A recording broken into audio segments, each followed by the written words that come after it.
Bismillahirrahmanirrahim. Assalamualaikum warahmatullahi wabarakatuh. Alhamdulillahirabbil alamin.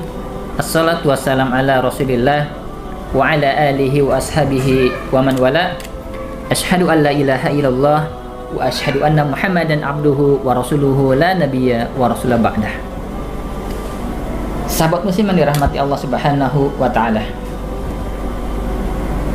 Ada sebuah surat di dalam Al-Quran yang Allah ambil dari sebuah atau seekor binatang, dan nama surat itu adalah surat An-Nahl. An-Nahl artinya adalah lebah.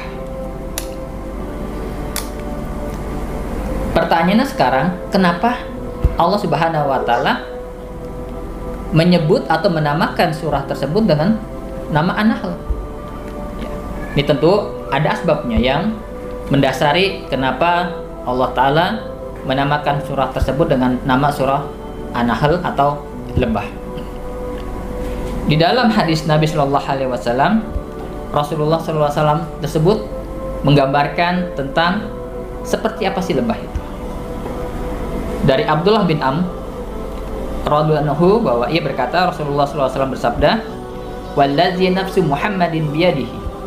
Demi zat Muhammad yang berada di tangannya, maksudnya di tangan Allah Subhanahu wa taala.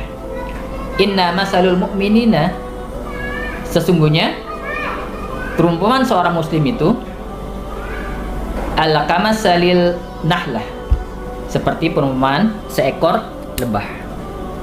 Akalat thayyibah, dia memakan sesuatu yang baik. Wa wada'at thayyibah, dan dia mengeluarkan sesuatu yang baik pula. Wa waqa'at, dan ketika dia hinggap di sebuah ranting, falam taksir, dia tidak membuat patah ranting tersebut, walam tufsid, dan juga dia tidak membuat rusak ranting tersebut. Hadis riwayat Ahmad dan disahihkan oleh Syekh Albani dan juga Ahmad Syakir. Dalam hadis ini Rasulullah SAW menggambarkan seekor lebah itu adalah suatu binatang yang dia selalu memakan makanan yang baik.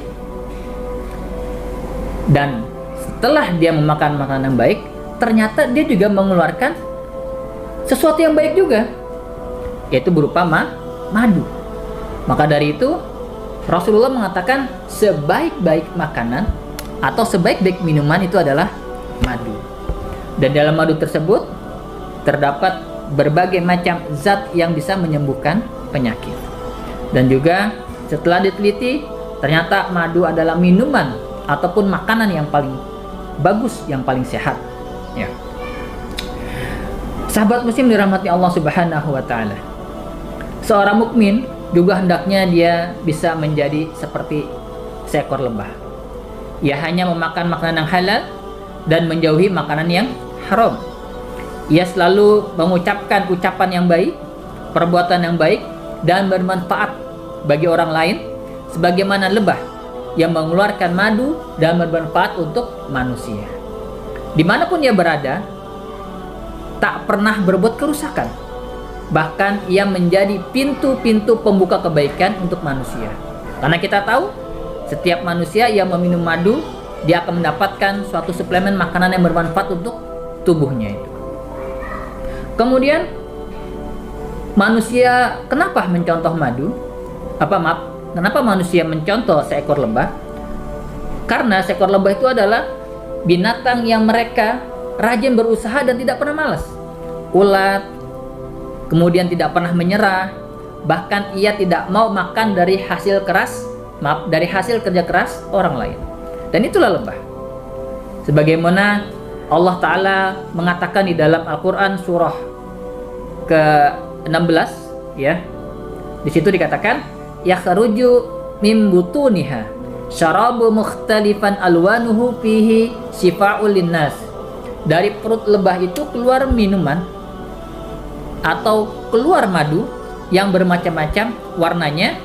Di dalamnya terdapat obat yang dapat menyembuhkan manusia.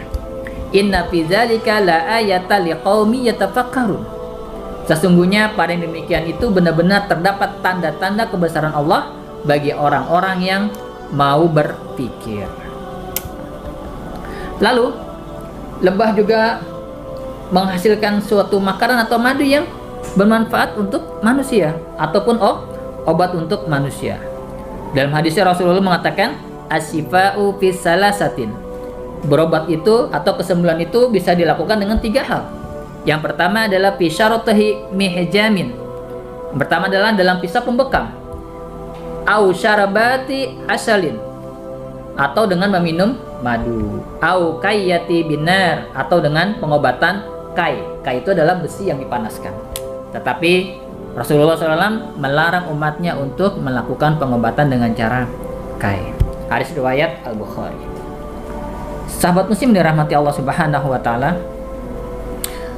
Allah taala sudah memberikan tanda-tanda kebesarannya kepada makhluk-makhluk yang ada di dunia ini, dan salah satunya adalah lebah.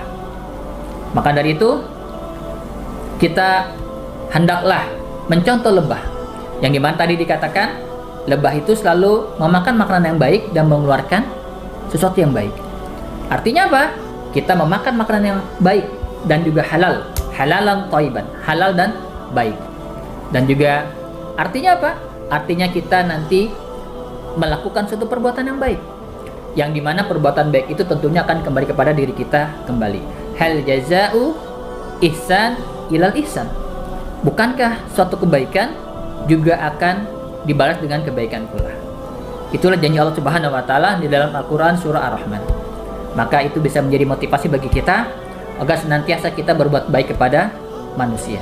Karena sesungguhnya perbuatan baik itu akan kembali kepada diri kita sendiri. Sebagaimana lebah yang dia berbuat baik, dia menghasilkan madu, makanan atau minuman yang terbaik dan dapat bermanfaat untuk manusia.